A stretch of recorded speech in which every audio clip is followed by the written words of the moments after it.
découvrir maintenant, c'est une visite privée au salon Maison et Objets qui est donc réservé aux professionnels, et les produits qui sont présentés seront probablement en boutique, comme on dit, d'ici quelques mois. Pour l'instant, pas encore. Bien. Alors la tendance, on l'a déjà dit ici, c'est à l'écologiquement correct, écolo-colo. Oh oui, colo-colo. Hein. C'est la tendance de cette année, amorcée l'année dernière, non? Absolument.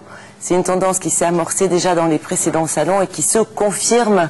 Et on peut vraiment le dire, puisque dans ce salon Maison Objet qui se tient 2 fois par an, on a des exposants qui viennent du monde entier. Donc on a vu des Espagnols, on a vu des Belges, on a vu des Japonais, bien sûr des Français. Et on se rend compte que le grand point commun pour les consommateurs aujourd'hui, eh bien, c'est l'écologiquement correct, effectivement, le côté développement durable qui se confirme dans tous les domaines, c'est vrai, mais également dans celui de la maison. Alors, il y a encore quelques mois, on vous proposait un produit, c'est-à-dire le côté récup. Aujourd'hui, c'est le recyclage. Seulement, attention, évidemment, il y a aussi des contraintes, et pour le professionnel, et pour le consommateur. On voit tout cela en image avec le directeur général du salon, entre autres.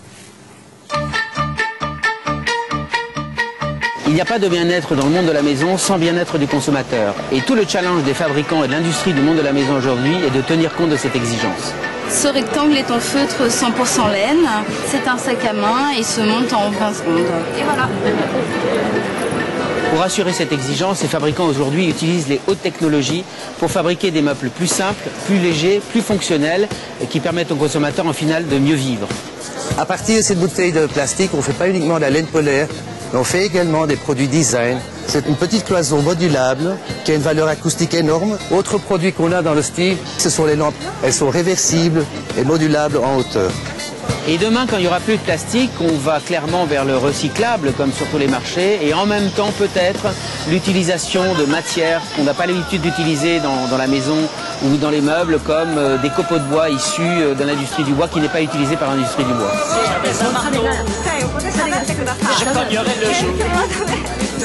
Voici un nouveau produit fabriqué en matière naturelle, en cèdre du Japon, léger et au service du consommateur. Je bâtirai une ferme, une grange et une barrière. Cette exigence engendre de nouvelles contraintes pour les fabricants, qui doivent mettre à disposition des consommateurs des meubles plus légers, plus économiques, donc qui sont composés, mis à plat pour avoir un transport plus facile, mais en même temps le consommateur doit les assembler chez lui.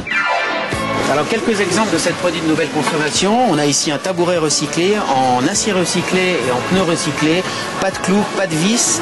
On a ici un paravent d'assemblage en carton recyclé, et 2 autres produits d'assemblage, un luminaire qui est livré à plat et qui s'assemble en pratiquement 3 minutes, et un tabouret qui est livré également à plat et qui s'assemble en environ 5 minutes. Ce sont des éléments modulables avec lesquels nous pouvons construire nos meubles. Aujourd'hui, vous construisez une table basse, vous aurez demain une console ou une étagère. Nous utilisons des matériaux recyclables, le polypropylène expansé recyclable à l'infini, de caoutchouc naturel, et l'avenir, l'épluchure de pommes de terre qui remplace aisément le plastique. Pour moi, c'est le bonheur, c'est ça le vrai bonheur. Ça, le vrai bonheur. Dites donc, c'est la guerre au clou, la guerre au vis. C'est la guerre au clou, la guerre au vis. Et à la colle. Et à la colle, évidemment. Alors, il faut tout faire soi-même, monter soi-même. Bon. Voilà, ça peut prendre un peu de temps. On n'est pas obligé de sortir Polytechnique pour monter tout ça. Je ne sais pas. Ah bon, je n'ai pas testé à ce niveau-là. Oui, J'en sais rien. Mais vous avez vu l'épluchure de pommes de terre? Ça a de l'avenir. Ça fait un très joli canapé. Ça. Le canapé en épluchure de pommes de terre, c'est formidable. Merci beaucoup.